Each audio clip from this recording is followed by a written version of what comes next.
വരുന്ന നിയമസഭാ തെരഞ്ഞെടുപ്പിനുള്ള മുന്നൊരുക്കങ്ങൾ ഊർജിതമാക്കുകയാണ് കോൺഗ്രസ്. പ്രതിപക്ഷ മുന്നണിയായ UDF-ന് നേതൃത്വം നൽകുന്ന പാർട്ടി എന്ന നിലയിൽ കോൺഗ്രസ് നേരത്തെ തന്നെ ഇതിനുള്ള ഒരുക്കങ്ങൾ തുടങ്ങിക്കഴിഞ്ഞിട്ടുണ്ട്. എന്തായാലും ഇന്ന് കോൺഗ്രസിനെ സംബന്ധിച്ച് വളരെ നിർണായകമായ ചർച്ചകൾ ഡൽഹിയിൽ ആരംഭിക്കുകയാണ്. കോൺഗ്രസിന്റെ ദേശീയ അധ്യക്ഷനായിട്ടുള്ള മല്ലികാർജ്ജുൻ ഖാർഗെ, ഒപ്പം തന്നെ സമുന്നത നേതാവ് ലോക്സഭാ പ്രതിപക്ഷ നേതാവ് രാഹുൽ ഗാന്ധി, ഒപ്പം തന്നെ കേരളത്തിൽ നിന്നുള്ള പ്രമുഖ നേതാവും സംഘടനാ ചുമതലയുള്ള ജനറൽ സെക്രട്ടറിയുമായിട്ടുള്ള KC വേണുഗോപാൽ, കൂടാതെ കേരളത്തിന്റെ സ്ക്രീനിംഗ് കമ്മിറ്റി അധ്യക്ഷനായിട്ടുള്ള മഹസൂൻ മിസ്ത്രി, ഒപ്പം തന്നെ AICCയുടെ നിരീക്ഷകനായിട്ടുള്ള സച്ചിൻ പൈലറ്റ് തുടങ്ങിയ നേതാക്കളടങ്ങുന്ന സംഘത്തോട് കേരളത്തിൽ നിന്നുള്ള നേതാക്കളുടെ സംഘം ഇന്ന് വിശദമായിട്ടുള്ള ചർച്ചകൾ നടത്തും. കേരളത്തിൽ നിന്ന് പ്രതിപക്ഷ നേതാവ് VD സതീശൻ, ഒപ്പം തന്നെ PCC അധ്യക്ഷൻ സണ്ണി ജോസഫ് MLA, പ്രവർത്തക സമിതി അംഗങ്ങളായിട്ടുള്ള രമേശ് ചെന്നിത്തല, കൊടിക്കുന്നിൽ സുരേഷ്, ഒപ്പം PCC വർക്കിംഗ് പ്രസിഡന്റുമാരായിട്ടുള്ള ഷാഫി പറമ്പില്, AP അനിൽകുമാർ, ഒപ്പം തന്നെ PC വിഷ്ണുനാഥ് എന്നിവരും UDF കൺവീനർ അടൂർ പ്രകാശുമാണ് ചർച്ചകളിൽ പങ്കെടുക്കുക. പ്രധാനമായിട്ടും ഈ പറയുന്ന പോലെ കോൺഗ്രസിന്റെ ആദ്യഘട്ട സ്ഥാനാർത്ഥികളെ കുറിച്ചുള്ള ഒരു പ്രാഥമിക ചർച്ചകളാകും ഇന്ന് നടക്കുക. എന്തായാലും ഇത്തവണ കേരളത്തിൽ ഭരണം പിടിക്കാനുള്ള സാധ്യത UDF-നുണ്ട് എന്നുള്ള വിലയിരുത്തലാണ് ഹൈക്കമാൻഡിനുള്ളത്. അത്തരത്തിലുള്ള ജനപിന്തുണ ഉള്ളതുകൊണ്ട് തന്നെ അതിന് കോട്ടം വരുത്തുന്ന തരത്തിൽ ഒരു പെരുമാറ്റവും ഒരു നേതാവിന്റെ ഭാഗത്തും ഉണ്ടാകരുതെന്നുള്ള നിർദ്ദേശം ഹൈക്കമാൻഡ് ഇതിനോടകം നൽകിയിട്ടുണ്ട്. ആ രീതിയിലുള്ള പ്രവർത്തനങ്ങളുമായിട്ട് മുന്നോട്ട് പോകണം എന്നുള്ള ഒരു ആവശ്യം ഈ ചർച്ചയിലും നേതാക്കളൊക്കെ തന്നെ ഉന്നയിക്കാനാണ് സാധ്യത. മാത്രവുമല്ല, ഈ പറയുന്നത് പോലെ കേരളത്തിൽ നിന്നുള്ള സംഘം ഇന്ന് ഹൈക്കമാൻഡിനെ ധരിപ്പിക്കുക പ്രധാനമായിട്ടും ഈ സിറ്റിംഗ് MLA-മാർക്ക് വീണ്ടും സീറ്റ് കൊടുക്കുന്ന കാര്യത്തിലാണ്. ഏതാണ്ട് എല്ലാ കോൺഗ്രസിന്റെ സിറ്റിംഗ് MLA-മാർക്കും ഇത്തവണ സീറ്റ് ലഭിക്കാനുള്ള സാധ്യത കാണുന്നുണ്ട്. വീണ്ടും ഒരു തവണ കൂടി മത്സരിക്കാനുള്ള സാധ്യത നമുക്ക് കാണുന്നുണ്ട്. അതിൽ ഒഴിവാക്കുന്നവരിൽ പ്രധാനിയായിട്ടുള്ള വ്യക്തി എന്ന് പറയുന്നത് രാഹുൽ മാങ്കൂട്ടത്തിലാണ്. നിലവിൽ പാലക്കാട് MLA ആണ് രാഹുൽ മാങ്കൂട്ടത്തിൽ. ഇപ്പോൾ കോൺഗ്രസിന്റെ അംഗമല്ല. ഈ ആരോപണങ്ങളൊക്കെ വന്നപ്പോൾ തന്നെ രാഹുൽ മാങ്കൂട്ടത്തിലിനെ പാർട്ടിയിൽ നിന്നും പുറത്താക്കിയിരുന്നു. കോൺഗ്രസ് ടിക്കറ്റിൽ മത്സരിച്ച് വിജയിച്ച ഒരു MLA ആയിട്ട് മാത്രം ഇപ്പോൾ രാഹുൽ മാങ്കൂട്ടത്തിൽ ഇപ്പോൾ മാറിയിരിക്കുകയാണ്. എന്തായാലും രാഹുൽ മാങ്കൂട്ടത്തിന് വരുന്ന നിയമസഭാ തെരഞ്ഞെടുപ്പിൽ ഒരിക്കൽ കൂടി സീറ്റ് നൽകാനുള്ള യാതൊരു സാധ്യതയും കാണുന്നില്ല. കാരണം രാഹുൽ മാങ്കൂട്ടത്തിലിനെ പാർട്ടിയിൽ നിന്നും പുറത്താക്കിയതോടുകൂടി അദ്ദേഹവുമായിട്ടുള്ള എല്ലാ ബന്ധങ്ങളും പാർട്ടി വിച്ഛേദിച്ചിരിക്കുകയാണ്. മറ്റൊരു വ്യക്തി ഒരുപക്ഷെ സ്വയം താൻ മത്സരിക്കാൻ സന്നദ്ധനല്ല എന്ന് അറിയിച്ചിരിക്കുന്നത് തൃപ്പൂണിത്തുറയിൽ നിന്നുള്ള MLA ആയിട്ടുള്ള K ബാബുവാണ്. തന്റെ ആരോഗ്യ പ്രശ്നങ്ങളെ, ശാരീരിക സ്ഥിതികളൊക്കെ തന്നെ ചൂണ്ടിക്കാട്ടിക്കൊണ്ടാണ് K ബാബു ഇത്തവണ മത്സരത്തിനില്ല എന്ന് പറയുന്നത്. എന്നാൽ തൃപ്പൂണിത്തുറയിൽ ജയിക്കണമെങ്കിൽ അത് K ബാബു തന്നെ വേണം എന്നുള്ള നിലപാട് സംസ്ഥാന നേതൃത്വം സ്വീകരിച്ചിട്ടുണ്ട്. അതുകൊണ്ട് തന്നെ ബാബുവിന്റെ മത്സരിക്കാൻ ഇല്ല എന്നുള്ള തീരുമാനം മാറ്റിയെടുക്കാൻ കഴിയുമെന്നാണ് സംസ്ഥാന നേതൃത്വത്തിന്റെ വിശ്വാസം. അത്തരത്തിൽ നോക്കുകയാണെങ്കിൽ രാഹുൽ മാങ്കൂട്ടത്തിൽ ഒഴികെയുള്ള മറ്റെല്ലാ കോൺഗ്രസിന്റെ സിറ്റിംഗ് MLA-മാർക്കും ഒരു തവണ കൂടി മത്സരിക്കാനുള്ള അവസരം ലഭിക്കുമെന്നുള്ള കാര്യത്തിൽ യാതൊരു സംശയവുമില്ല. ഒപ്പം തന്നെ സംസ്ഥാന നേതൃത്വം ചൂണ്ടിക്കാട്ടുന്ന മറ്റൊരു കാര്യമെന്ന് പറയുന്നത് കഴിഞ്ഞ 2021 നിയമസഭാ തെരഞ്ഞെടുപ്പിൽ ചുരുങ്ങിയ വോട്ടുകൾക്ക് നഷ്ടപ്പെട്ട ചില മണ്ഡലങ്ങളുണ്ട്. ആ മണ്ഡലങ്ങളിൽ അത്തവണ മത്സരിച്ച സ്ഥാനാർത്ഥികളെ തന്നെ ഇത്തവണയും രംഗത്തിറക്കുകയാണെങ്കിൽ അവരവിടെ മികച്ച രീതിയിൽ പ്രകടനം നടത്തുന്നുണ്ട്, മികച്ച രീതിയിൽ അവിടെ പ്രവർത്തിക്കുന്നുണ്ട്, പാർട്ടിക്ക് വേണ്ടിയിട്ട് മികച്ച രീതിയിൽ പ്രവർത്തിക്കുന്നുണ്ട്.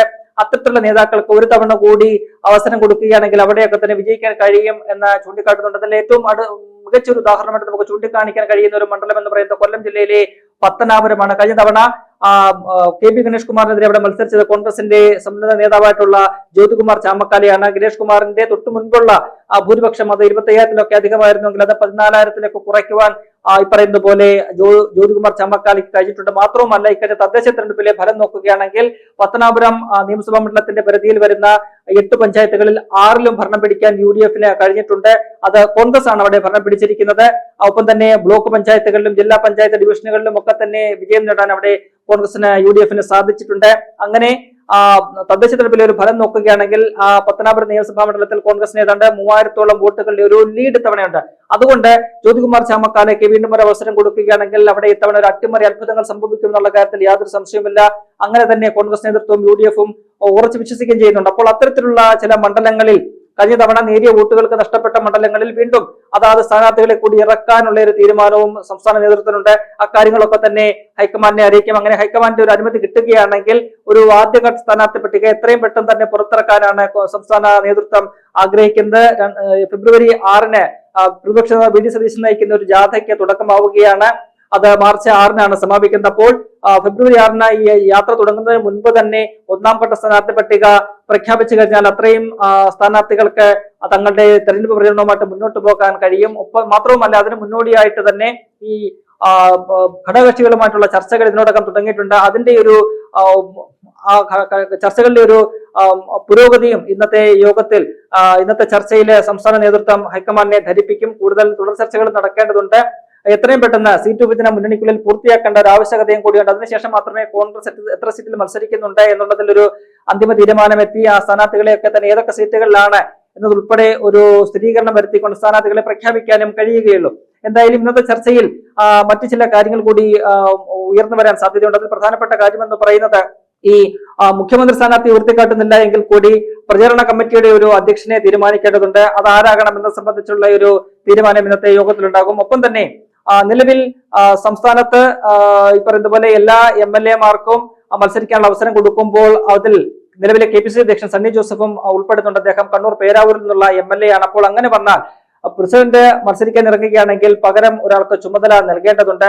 അത് ആര് എന്നുള്ള കാര്യത്തിലും ഇന്നത്തെ യോഗത്തിൽ ഒരു തീരുമാനമാകും. എന്തായാലും സംസ്ഥാനത്തെ കോൺഗ്രസ് നേതൃത്വം ഹൈക്കമാൻഡിനെ ധരിപ്പിച്ചിരിക്കുന്നത് നിലവിൽ ഈ പറയുന്നത് പോലെ MP-മാരൊന്നും തന്നെ ഇത്തവണ തെരഞ്ഞെടുപ്പിൽ മത്സരിക്കേണ്ട ഒരു സാഹചര്യം ഇല്ല എന്നാണ്. ഹൈക്കമാൻഡും അത്തരത്തിൽ തന്നെയാണ് കരുതുന്നത്. MP-മാരെ മത്സരത്തിനിറക്കി പോരാടേണ്ട ഒരു സാഹചര്യം നിലവിലില്ല. കോൺഗ്രസിന് അനുകൂലമായിട്ടുള്ള UDF-ന് അനുകൂലമായ ഒരു തരംഗം സംസ്ഥാനത്തൊക്കെ തന്നെയുണ്ട്. അതുകൊണ്ട് MP-മാരെ ഇറക്കി അവർ മത്സരിച്ച് വിജയിച്ചു കഴിഞ്ഞാൽ പിന്നീട് ലോക്സഭയിലേക്ക് ഉപതെരഞ്ഞെടുപ്പൊക്കെ തന്നെ വരും. അപ്പോൾ അത്തരത്തിലുള്ള ഒരു പ്രായോഗികമായിട്ടുള്ള ബുദ്ധിമുട്ടുകൾ പ്രയാസങ്ങളൊക്കെ തന്നെ വരും. വീണ്ടും ഉപതെരഞ്ഞെടുപ്പിന്റെ ഒക്കെ ഒരു സാധ്യതകളിലേക്ക് പോകാൻ കോൺഗ്രസ് ഹൈക്കമാൻഡ് ഇഷ്ടപ്പെടുന്നില്ല. അതുകൊണ്ട് MP-മാർക്ക് ഇത്തവണ മത്സരിക്കാനുള്ള ഒരു അവസരം ഉണ്ടാക്കാൻ സാധ്യതയില്ല. അങ്ങനെയാണ് എന്നുണ്ടെങ്കിൽ ശശി തരൂര് MP ഒപ്പം തന്നെ ഷാഫി പറമ്പിൽ ഉൾപ്പെടെയുള്ളവർക്ക് കൂടുതൽ ചുമതലകൾ നൽകാൻ സാധ്യതയുണ്ട്. മാത്രവുമല്ല മിഷൻ 2026 എന്ന ലക്ഷ്യം മുൻനിർത്തിക്കൊണ്ട് കേരളത്തിലെ സമുന്നത നേതാവ് കൂടിയായിട്ടുള്ള ദേശീയ സംഘടനാ ചുമതലയുള്ള ജനറൽ സെക്രട്ടറി KC വേണുഗോപാൽ മുഴുവൻ സമയം കേരളത്തിൽ മേൽനോട്ടം വഹിച്ചുകൊണ്ട് പ്രവർത്തിക്കാനും ഉള്ള ഒരു തീരുമാനത്തിലൊക്കെ ഇന്നെത്തും. ഒപ്പം തന്നെ KPCC അധ്യക്ഷൻ മത്സരിക്കുന്ന സാഹചര്യത്തിൽ പകരം ആർക്ക് ആ ചുമതല KPCC അധ്യക്ഷന് താൽക്കാലിക ചുമതല കൊടുക്കണം എന്നുള്ള ഒരു ചോദ്യം ഉയരുമ്പോൾ സ്വാഭാവികമായിട്ടും എത്തിച്ചേരുന്ന ഒരു പേരെന്ന് പറയുന്നത് എല്ലാവരും ഒരേപോലെ ചൂണ്ടിക്കാട്ടുന്ന ഒരു പേരെന്ന് പറയുന്നത് നിലവിലെ KPCCയുടെ വർക്കിംഗ് പ്രസിഡന്റ് കൂടിയായിട്ടുള്ള ഷാഫി പറമ്പിൽ MP-യുടേതാണ്. നമുക്കറിയാം ഷാഫി പറമ്പിൽ എന്ന് പറയുന്നത് ഒരുപക്ഷെ ഇപ്പോൾ കേരളത്തിൽ ഏറ്റവും കൂടുതൽ ജനപ്രീതിയുള്ള ജനകീയ പിന്തുണയുള്ള ഒരു നേതാവാണ്. ഒരുപക്ഷെ ഉമ്മൻചാണ്ടി കഴിഞ്ഞാൽ ഇത്തരത്തിൽ ജനകീയതയുള്ള ജനങ്ങളോട് നേരിട്ട് സംവദിക്കുന്ന ജനങ്ങളുടെ ഇടയിൽ ജീവിക്കുന്ന ഒരു നേതാവ് അത് ഷാഫി പറമ്പിൽ മാത്രമാണ്. അത് നമുക്ക് പല ഘട്ടങ്ങളിലും കാണാൻ കഴിഞ്ഞിട്ടുണ്ട്. ഇക്കഴിഞ്ഞ 2024 ലോക്സഭാ തെരഞ്ഞെടുപ്പിൽ പാലക്കാട് MLA ആയിരിക്കുകയാണ് വടകരയിൽ മത്സരിക്കാനായിട്ട് ഷാഫി പറമ്പിൽ എത്തുന്നത്. അപ്പോൾ അവിടെ എത്തിയപ്പോൾ അദ്ദേഹത്തിന് ലഭിച്ച സ്വീകാര്യത ഒപ്പം തന്നെ ഒരു ആവേശം ഒക്കെ നമ്മൾ കണ്ടതാണ്. വടകരയിൽ KK ശൈലജ എന്ന് പറയുന്ന CPM-ന്റെ സമുന്നതയായിട്ടുള്ള നേതാവിനെ 1 ലക്ഷത്തിൽ പരം വോട്ടുകൾക്കാണ് ഷാഫി പറമ്പിൽ മലർത്തിയടിച്ച് തന്റെ ആദ്യ ലോക്സഭാ തെരഞ്ഞെടുപ്പിൽ തന്നെ വിജയിച്ചത്. അപ്പോൾ അത്തരത്തിൽ സംസ്ഥാനത്ത് എവിടെ ചെന്നാലും തരംഗം തീർക്കാൻ കഴിയുന്ന ഒരു കരിസ്മയുള്ള ഒരു നേതാവാണ് ഷാഫി പറമ്പിൽ. അത്തരത്തിലൊരു യുവ നേതാവിനെ KPCCയുടെ തലപ്പത്തേക്ക് കൊണ്ടുവന്നു കഴിഞ്ഞാൽ അത് ഈ നിയമസഭാ തെരഞ്ഞെടുപ്പ് കാലത്ത് സംസ്ഥാനത്ത് കോൺഗ്രസിന് ഉണ്ടാക്കാൻ പോകുന്ന ഒരു ഊർജ്ജം അത് എത്രത്തോളം വലുതായിരിക്കും എന്നുള്ള കാര്യത്തിൽ ഹൈക്കമാൻഡിനൊപ്പം തന്നെ സംസ്ഥാന നേതൃത്വത്തിനും കാഴ്ചപ്പാടുകളുണ്ട്. അതിന്റെ അടിസ്ഥാനത്തിൽ ഷാഫി പറമ്പിലിന് KPCCയുടെ ഒരു താൽക്കാലിക അധ്യക്ഷൻ എന്നുള്ള ചുമതല നൽകിയാലും നമുക്ക് അത്ഭുതപ്പെടേണ്ടതില്ല. ഷാഫി പറമ്പിലിന്റെ നിലവിലെ ആ ഒരു സ്വീകാര്യത, ജനങ്ങൾക്കിടയിലുള്ള ഒരു പിന്തുണ, ജനങ്ങൾക്കിടയിൽ അദ്ദേഹത്തിന്റെ ഒരു പ്രവർത്തന രീതിയൊക്കെ തന്നെ വലിയ ആവേശം തീർക്കുന്നതാണ്. എവിടെ ചെന്നാലും അദ്ദേഹത്തെ പൊതിഞ്ഞുകൊണ്ട് നൂറുകണക്കിന് ആളുകളാണ് എത്തുന്നത്. അദ്ദേഹത്തിനെ ആരാധിക്കുന്നവരുണ്ട്, ഒപ്പം തന്നെ അദ്ദേഹത്തിന്റെ പ്രവർത്തനങ്ങളോട് ആരാധിക്കുന്നവരുണ്ട്, പ്രവർത്തനങ്ങളെ ആരാധിക്കുന്നവരുണ്ട്, അദ്ദേഹത്തിന്റെ രാഷ്ട്രീയത്തെ ഇഷ്ടപ്പെടുന്നവരുണ്ട്. അത്തരത്തിലുള്ള നിരവധി ആളുകളുണ്ട്. കോൺഗ്രസിനും രാഷ്ട്രീയത്തിന് അതീതമായിട്ടും ഷാഫി പറമ്പിലിനെ ഇഷ്ടപ്പെടുന്ന നിരവധി ആളുകളുണ്ട്. ഏറ്റവും ഒടുവിൽ നമുക്ക് ഈ പറയുന്നത് പോലെ തിരുവനന്തപുരം തദ്ദേശ തെരഞ്ഞെടുപ്പിന്റെ കാലത്ത് തിരുവനന്തപുരം കോർപ്പറേഷനിൽ അദ്ദേഹം പലയിടങ്ങളിലും ഈ പറയുന്നത് പോലെ പ്രചരണത്തിനായിട്ട് എത്തിയിരുന്നു. അപ്പോഴൊക്കെ തന്നെ ആ മേഖലകളിൽ ഉണ്ടായിട്ടുള്ള ഒരു ആവേശം, അവിടെയൊക്കെ തന്നെ വിജയം കൈവരിക്കാൻ കഴിഞ്ഞത്. ഏറ്റവും ഒടുവിൽ തെരഞ്ഞെടുപ്പ് മാറ്റിവെച്ച വിഴിഞ്ഞം വാർഡിൽ അദ്ദേഹം പ്രചരണത്തിനായിട്ട് എത്തി. മികച്ച ഒരു ജനപിന്തുണയാണ് അവിടെ ലഭിച്ചത്. വലിയൊരു ആവേശം അവിടെ അദ്ദേഹത്തിന് തീർക്കാൻ കഴിഞ്ഞു. അങ്ങനെ 10 വർഷത്തിന് ശേഷം ആ വിഴിഞ്ഞം വാർഡ് UDF-നെ പിടിച്ചെടുക്കാനും കഴിഞ്ഞു. കോൺഗ്രസിന്റെ സ്ഥാനാർത്ഥിയാണ് അവിടെ മത്സരിച്ച് വിജയിച്ചത്. മാത്രവുമല്ല ഇപ്പോൾ വർക്കിംഗ് പ്രസിഡന്റ് എന്നുള്ള നിലയിൽ വടക്കൻ ജില്ലകളിൽ 4 ജില്ലകളിൽ കോഴിക്കോട്, വയനാട്, കണ്ണൂർ, കാസർഗോഡ് എന്നിങ്ങനെ 4 ജില്ലകളുടെ ചുമതല ഈ പറയുന്ന ഷാഫി പറമ്പിലിനുണ്ട്. ആ മലബാർ മേഖലയിൽ അദ്ദേഹത്തിനുള്ള സ്വാധീനം നമുക്കറിയാം. അവിടെ മാത്രമല്ല ഈ മധ്യകേരളത്തിലേക്ക് വന്നാൽ അവിടെ വന്നാലും ഏത് മേഖലയിൽ ചെന്നാലും ഒരു വലിയൊരു സ്വീകാര്യത, വലിയൊരു ആവേശം തീർക്കാൻ കഴിയുന്ന ഒരു നേതാവാണ്, ഒരു ക്രൗഡ് പുള്ളറാണ് ഷാഫി പറമ്പിൽ എന്ന് പറയുന്നത്. അത്തരത്തിലൊരു നേതാവിനെ KPCCയുടെ താൽക്കാലിക അധ്യക്ഷനായിട്ട് നിയോഗിക്കുകയാണെങ്കിൽ അത് യുവാക്കൾക്കിടയിൽ, കോൺഗ്രസിന്റെ അണികൾക്കിടയിൽ, പ്രവർത്തകർക്കിടയിൽ UDF മൊത്തത്തിൽ തന്നെ തീർക്കാൻ പോകുന്ന ഒരു ആവേശം അത് ചെറുതായിരിക്കില്ല. അത് മനസ്സിലാക്കിക്കൊണ്ടുള്ള ഒരു തീരുമാനം ഹൈക്കമാൻഡിന്റെ ഭാഗത്തു നിന്നുണ്ടാകും എന്നാണ് നമുക്ക് മനസ്സിലാക്കാൻ കഴിയുന്നത്. എന്തായാലും കോൺഗ്രസ് ഹൈക്കമാൻഡ് ഇത്തവണ ഈ കേരളത്തിലെ തെരഞ്ഞെടുപ്പിനെ വലിയ പ്രതീക്ഷയോടും ഗൗരവത്തോടും കൂടി തന്നെയാണ് കാണുന്നത്. ഇത്തവണ വിജയിച്ച് വരാൻ കഴിയും. 10 വർഷത്തെ ഇടവേളയ്ക്ക് ശേഷം കേരളത്തിൽ ഭരണം പിടിക്കാൻ കോൺഗ്രസിന് UDF കഴിയുമെന്ന് ഹൈക്കമാൻഡ് ഉറച്ചു വിശ്വസിക്കുന്നുണ്ട്. മാത്രവുമല്ല, അടുത്തിടയ്ക്ക് പുറത്തു വന്ന ഒരു സർവേ, ദേശീയ മാധ്യമമായ NDTV നടത്തിയ സർവേയിലും അക്കാര്യം തെളിഞ്ഞ് കാണുന്നുണ്ട്. കേരളത്തിലെമ്പാടും വലിയ രീതിയിൽ ഒരു ഭരണവിരുദ്ധ വികാരം അലയടിക്കുന്നുണ്ട്. സർവേയിൽ പങ്കെടുത്ത 51%-ലധികം ആളുകളും പറഞ്ഞത് പിണറായി വിജയന്റെ ഈ സർക്കാർ മോശമെന്നോ അല്ലെങ്കിൽ വളരെ മോശമെന്നോ ആണ്. ഒപ്പം തന്നെ 32%-ലധികം ആളുകൾ പറയുന്നു UDF അധികാരത്തിലേക്ക് വരണമെന്ന്. മുഖ്യമന്ത്രി സ്ഥാനത്തേക്ക് ആര് വേണമെന്ന് ചോദിക്കുമ്പോൾ 22% ആളുകളും ചൂണ്ടിക്കാട്ടുന്ന പേര് VD സതീശന്റേതാണ്. അപ്പോൾ അത്തരത്തിൽ കേരളത്തിലെമ്പാടും ഒരു UDF തരംഗം, കോൺഗ്രസ് തരംഗം ഇങ്ങനെ അലയടിക്കുകയാണ്. കോൺഗ്രസ് അധികാരത്തിലേക്ക് തിരിച്ചു വരണമെന്ന് നല്ലൊരു ശതമാനം ആളുകളും ആഗ്രഹിക്കുന്നുണ്ട്. കോൺഗ്രസിന് ഒരു മുഖ്യമന്ത്രി ഉണ്ടായി കാണണമെന്ന് ജനങ്ങളെല്ലാം ആഗ്രഹിക്കുന്നുണ്ട്. അപ്പോൾ ആ ജനങ്ങളുടെ ആഗ്രഹം മനസ്സിലാക്കിക്കൊണ്ട് അതിന് ഉതകുന്ന രീതിയിൽ, ജനങ്ങളുടെ ആ ആഗ്രഹം സബലീകരിക്കുന്ന രീതിയിലുള്ള പ്രവർത്തനങ്ങളുമായിട്ട് മുന്നോട്ട് പോകണമെന്നാണ് ഹൈക്കമാൻഡ് കേരളത്തിലെ നേതാക്കൾക്ക് നിർദ്ദേശം നൽകിയിട്ടുള്ളത്. ഒരു തരത്തിലുള്ള അന്തഛിദ്രവും പാർട്ടിയിൽ വരുത്താൻ ഇടവരുത്തരുത്. അത്തരത്തിലുള്ള പെരുമാറ്റങ്ങളോ പ്രസ്താവനകളോ ഒന്നും തന്നെ ഒരു നേതാക്കളുടെ ഭാഗത്തു നിന്നും ഉണ്ടാകരുത്. ഒരു തരത്തിലുള്ള ഏതെങ്കിലും പദവികളുടെയോ സ്ഥാനങ്ങളുടെയോ പേരിൽ ഒരു തരത്തിലുള്ള ഭിന്നതകളോ അടിയോ ഒന്നും തന്നെ വാക്കുകൊണ്ട് പോലും പാർട്ടിയെയോ പാർട്ടി പ്രവർത്തകരെയോ വ്രണപ്പെടുത്തുന്ന അല്ലെങ്കിൽ അവരുടെ പ്രവർത്തനങ്ങൾക്ക് മങ്ങലേൽപ്പിക്കുന്ന തരത്തിൽ ഒന്നും ഉണ്ടാകരുത് എന്ന് ഹൈക്കമാൻഡ് ഇതിനോടകം ഈ കേരളത്തിലെ കോൺഗ്രസ് നേതൃത്വത്തിന് നിർദ്ദേശം കൊടുത്തിട്ടുണ്ട്.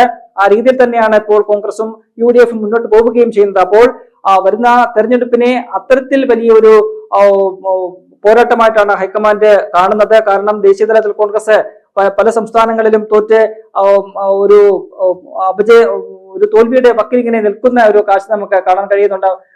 ആ സമയത്ത് കേരളത്തിൽ കോൺഗ്രസിന് അധികാരത്തിലേക്ക് വരാൻ കഴിഞ്ഞാൽ അത് ദേശീയ തലത്തിൽ തന്നെ കോൺഗ്രസിന്റെ ഒരു തിരിച്ചുവരവിനുള്ള ഒരു നാഴികക്കല്ലായിട്ട് മാറുമെന്ന കാര്യത്തിൽ സംശയമില്ല. അതുകൊണ്ട് തന്നെ ഒറ്റക്കെട്ടായിട്ട് ഒന്നിച്ചുള്ള ഒരു പോരാട്ടത്തിനാണ് കോൺഗ്രസ് നേതൃത്വം, സംസ്ഥാന നേതൃത്വത്തിന് നിർദ്ദേശം നൽകിയിരിക്കുന്നത്. എന്തായാലും ഇന്നത്തെ ചർച്ചകൾ വളരെ നിർണായകമാണ്. ഇന്നത്തെ ചർച്ചയിൽ ഒരു തീരുമാനമാവുകയാണെങ്കിൽ വരുന്ന ആഴ്ച തന്നെ, ഒരുപക്ഷെ ഈ മാസം 30-ാം തീയതിക്ക് മുൻപ് തന്നെ 1ാം ഘട്ട സ്ഥാനാർത്ഥി പട്ടിക പ്രഖ്യാപിക്കാൻ കോൺഗ്രസിന് കഴിയുമെന്നാണ് നമുക്ക് മനസ്സിലാക്കാൻ സാധിക്കുന്നത്.